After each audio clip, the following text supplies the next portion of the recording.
నందమూరి కళ్యాణ్ రామ్ హీరోగా, సంయుక్త మీనన్ హీరోయిన్ గా నామా అభిషేక్ దర్శకత్వంలో వచ్చిన చిత్రం డెవిల్. ఈ మూవీ డిసెంబర్ 29న ప్రపంచవ్యాప్తంగా విడుదలైంది. బింబిసారా, అమిగోస్ వంటి హిట్స్ తర్వాత కళ్యాణ్ రామ్ నటించిన చిత్రం కావడం, అందులో పీరియాడిక్ ఫ్యాక్టర్స్ ఉండడంతో సినిమాపై భారీగానే అంచనాలు ఏర్పడ్డాయి.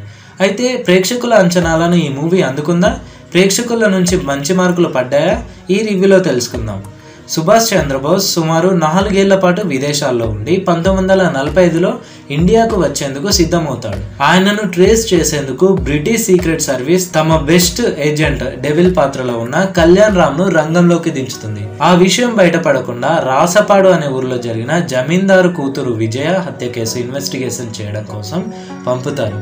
అలా వెళ్లిన డెవిల్ జమీందార్ మేనకోడలు నైషిదా ప్రేమలో పడతాడు. నైషిదా పాత్రలో నటించారు సంయుక్త మీనన్. ఎలా అయినా బోస్ ను అంతమొందించాలని బ్రిటిష్ అధికారులు ప్రయత్నాలు చేస్తుంటే దాన్ని ఆపాలని ఆజాద్ హింద్ ఫౌజ్ ఏజెంట్లు ప్రయత్నిస్తుంటారు. ఈ క్రమంలో డెవిల్ బ్రిటిష్ సీక్రెట్ ఏజెంట్ గా ఎంతవరకు సఫలమయ్యాడు?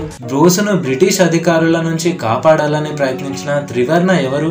కొన్ని హత్యల వెనుక ఉన్న వ్యక్తులు ఎవరు అనే వివరాలు తెలియాలంటే డెవిల్ సినిమా చూడాల్సిందే. బ్రిటిష్ సీక్రెట్ సర్వీస్ ఏజెంట్ గా కళ్యాణ్ రామ్ అంటూ ఈ డెవిల్ సినిమా గురించి ముందు నుంచి పెద్ద ఎత్తున ప్రచారం చేస్తూ వచ్చింది సినిమా యూనిట్. అదే కొంతవరకు సినిమా మీద అంచనాలు పెరిగేలా చేసింది. దానికి తోడు సినిమా పూర్తిగా చారిత్రక నేపథ్యం కలిగినది కావడం మరో ప్లస్ పాయింట్ అయింది. సినిమా మొదలు కావడంతో ఒక హత్య కేసుతో మొదలవుతుంది. జమీందార్ కూతురు విజయ అనూహ్యంగా హత్యకు గురవడం, ఇంట్లో పనిచేసే ఒక పాలేరు మిస్ కావడంతో విజయ్ హత్యకు జమీందార్ కారణమని అరెస్ట్ చేస్తారు. అయితే ఈ హత్య కేసును బ్రిటిష్ సీక్రెట్ సర్వీస్ ఏజెంట్ అయిన డెవిల్ కి అప్పగించడంతో ఒక్కసారిగా అందరిలో ఆసక్తి పెరుగుతుంది. ఆ హత్య కేసు డీల్ చేయడం కోసం రంగంలోకి దిగిన డెవిల్ ఆ తర్వాత ఒక్కొక్క విషయాన్ని రివీల్ చేస్తూ వెళ్లడం సినిమా మీద ఆసక్తి పెంచేలా చేసింది. ఒక పక్క హత్య చేసింది ఎవరు అని ప్రేక్షకుల్లో ఆసక్తి కలిగిస్తూనే దానికి సమాంతరంగా ఆజాద్ హింద్ ఫౌజ్ వ్యవస్థాపకుడు సుభాష్ చంద్రబోస్ కోసం అక్కడ ఎవరు పనిచేస్తున్నారు అనే విషయం మీద కూడా ఆసక్తి పెంచే ప్రయత్నం చేశారు. సుభాష్ జీవితంలో ఈ సినిమా స్టోరీ జరిగినది కాదు, ఆయన క్యారెక్టర్ ని స్ఫూర్తిగా తీసుకొని రాసిన కథ ఇది.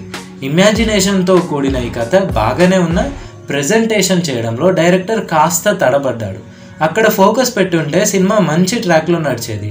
British secret service agent devil అనే టైటిల్ రోల్లో కళ్యాణ్ రామ్ అదరగొట్టాడు. ఎప్పుడూ సెటిల్డ్ గా నటించే ఆయన ఈ సినిమాలో యాక్షన్ సీక్వెన్స్ తో దుమ్ము రేపాడు. ఇక సంయుక్త మీనన్ తనకిచ్చిన రోల్లో ఒదిగిపోయింది.